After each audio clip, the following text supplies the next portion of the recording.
இடங்களிலே கூட நடத்துவதற்கு தடை ஏற்பட்டிருக்கிறது. இன்றைய தினம் அவர் சுற்றுப்பயணத்தை மேற்கொள்ள வேண்டும் என்று 5 இடங்களிலே விதிகளுக்கு உட்பட்டு 48 மணி நேரத்திற்குள் முன்னால் ஆன்லைன் மூலமாக, வெப்சைட் மூலமாக நாம் தர வேண்டும் என்பதை தெளிவாக தந்ததற்கு பிறகு நேற்றையும் நீங்கள் பார்த்திருக்கக்கூடும்,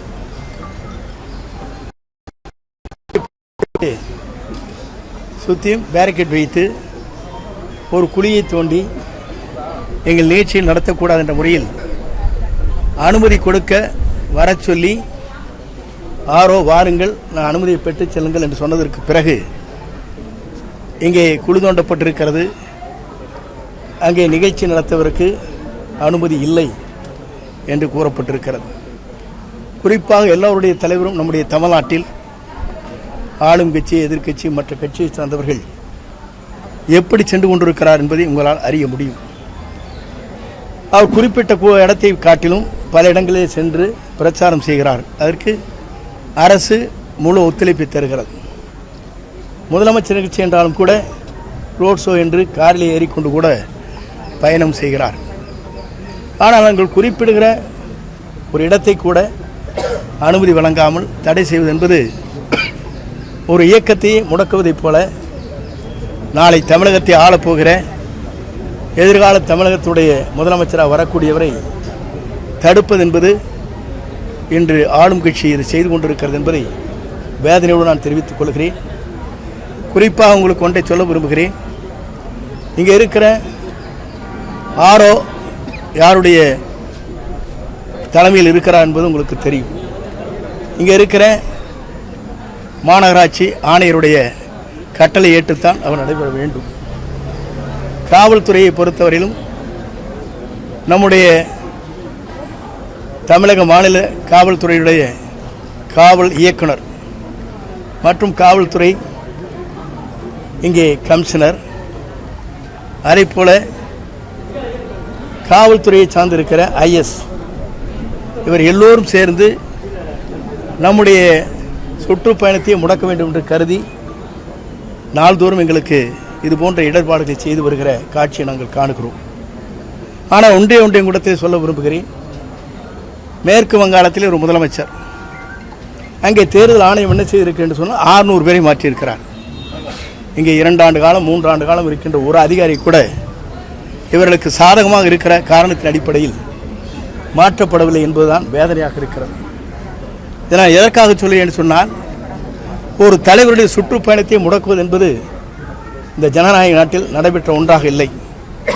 ஆகவேதான் அவரே வருகை தந்து தானே நேரடியாக தமிழக தேர்தல் ஆணையரை பார்த்து அவரிடத்திலே இந்த கடிதத்தை தந்து எங்களுக்கு என்னென்ன இடர்பாடுகள் இருக்கிறது எங்கள் சுற்றுப்பயணத்திற்கு என்பதை எடுத்து சொல்கின்ற வகையிலே தான் அவர் இங்கே வருகை தந்து இத்தனை கூட்டத்திலும் இத்தனை நெரிசலிலும் அவர் வெளியே வந்தாலே உங்களுக்கு தெரியும், எல்லோரும் கூட்டத்தை சேர்த்த வேண்டும்.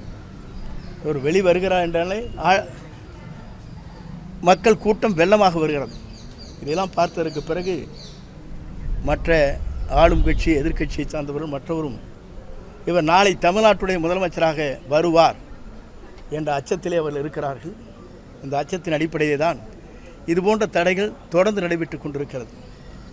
நாங்களும் இதுபோன்ற தடைகளை தகர்த்து எங்களுடைய பயணங்களை சட்ட ரீதியாக விதிகளுக்கு உட்பட்டு நடக்க வேண்டும் என்று நாங்கள் விரும்புகிறோம். அப்படி விருப்பம் தெரிவித்தாலும் கூட அதை சரியான முறையில் அந்த செயல்பாடுகளை செய்வதற்கில்லாமல் நேற்றைய தினம் நாங்கள் கேட்டு இந்த சுற்றுப்பயணத்தை காலையிலே செல்கிறோம் என்று சொன்னதற்கு பிறகு இதுவரையிலும் அவர்கள் அந்த அனுமதியை வழங்கவில்லை, வேறு இடத்தை காட்டுங்கள் என்று சொல்கிறார்கள். ஆனால் ஒன்றை கேட்கிறேன், பேருந்திலே பயணம் செய்து தெருவாக சென்று தெருவிலெல்லாம் நின்று கொண்டு மாலையும் பூக்களையும் வீசிக்கொண்டு செல்லுகிற காட்சியும் நீங்கள் இன்றைக்கு டிவியின் மூலமாக நாங்கள் பார்க்கிறோம். அதற்கெல்லாம் என்ன விதிகள் இருக்கிறது, எந்த விதியின் அடிப்படையில் அவர் செல்கிறார்கள்? ஆனால் எங்களுக்கு மட்டும் விதிகளை வைத்துக்கொண்டு 100 பேர்களுக்கு மேலே எந்த இடத்திலும் கூட்டம் கூடக்கூடாது என்று சொன்னால், இப்போ பார்த்துருப்பீங்க, இங்கே இவர் வர்றான்னு சொன்ன உடனே 1000 பேர் நிற்கிறாங்க. இது தவிர்க்க முடியாத ஒன்று. ஏனென்று சொன்னால், இவர் நாளை தமிழகத்தினுடைய கோட்டையிலே கொடியேற்றுவார் என்ற அச்சம் மற்றவர்களுக்கு இருக்கிறது. ஆகவே தான் இந்த அச்சத்தின் அடிப்படையே தான் எல்லோரும் சேர்ந்து இந்த இயக்கத்தினுடைய சுற்றுப்பயணத்தை, தலைவருடைய சுற்றுப்பயணத்தை முடக்கலாம் என்று கருதுகிறார்கள். ஆகவே தலைமை தேர்தல் அதிகாரிடத்திலே இங்கே மனுவை தந்திருக்கிறார்கள். உரிய நடவடிக்கை மேற்கொள்வதாக அவர் குறிப்பிட்டிருக்கிறார்கள். அப்படி உரிய நடவடிக்கை மேற்கொள்கிற போது தான் எங்களுடைய சுற்றுப்பயணம் சரியான நேரத்தில் சரியான இடங்களுக்கு செல்ல முடியும்.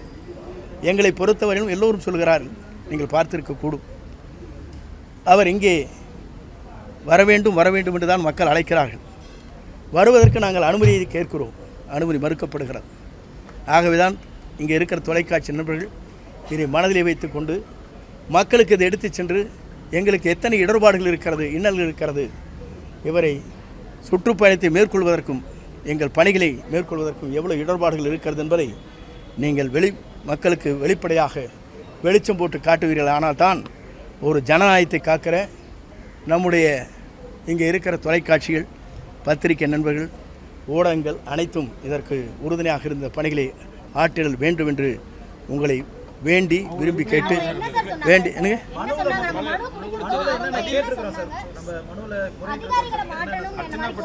இல்லை, எங்களுடைய பணிகள் அனைத்தும் முடக்கப்படுகிறது.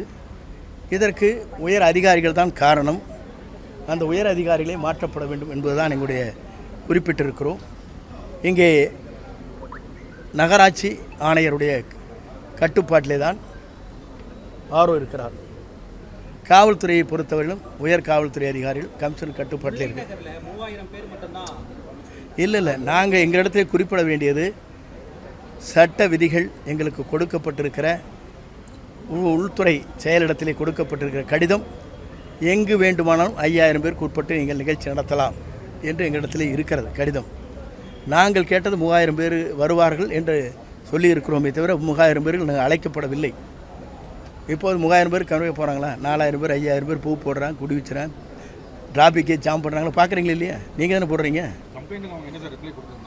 உடனடியாக நடவடிக்கை மேற்கொள்வதாக சொல்லியிருக்கிறார்கள். ஒன்றே உங்களிடத்தை சொல்ல விரும்புகிறேன். மேற்கு வங்காளத்தில் மட்டும் 600 பேர் உயர் அதிகாரிலிருந்து அனைத்து அதிகாரி மாற்றப்பட்டிருக்கிறார். என்ன காரணம்? இங்கே ஏன் 2 ஆண்டு காலம் 3 ஆண்டு காலம் இருக்கின்ற அதிகாரிகளை இந்த தேர்தல் முடியும் வரையில் ஏன் மாற்றுவதற்கு அச்சம் என்பதுதான் எங்களுடைய கேள்வி. தேர்தலுக்கு ஒரு மாதத்திற்கு குறைவான நாட்கள் தான் இருக்கு. இன்னும் 234 தொகுதியில் மக்களை சந்திக்கக்கூடிய திட்டம் ஏதாவது தமிழக வெற்றி கழகம் பண்றீங்களா? எங்களுடைய வெற்றி கழகத்தை பொறுத்தவரையிலும் இவர்கள் அனுமதி கொடுத்த அடுத்த நிமிடமே அவர் களத்துக்கு செல்ல தயாராக இருக்கிறார்கள். எங்களிடத்தே ஒன்றை சொன்னார். இந்த 4 நாட்களுக்கு முன்னாலே அனுமதி கிடைத்தால் அன்றைக்கே போகலாம் என்று சொன்னார். நாங்களும் அதற்கு அனுமதியை கேட்டுக்கொண்டிருக்கிறோம். அனுமதி தருவதற்கு தடையாக இருக்கிறது. அதற்காகத்தான் இந்த மனுவை தந்திருக்கிறோம்.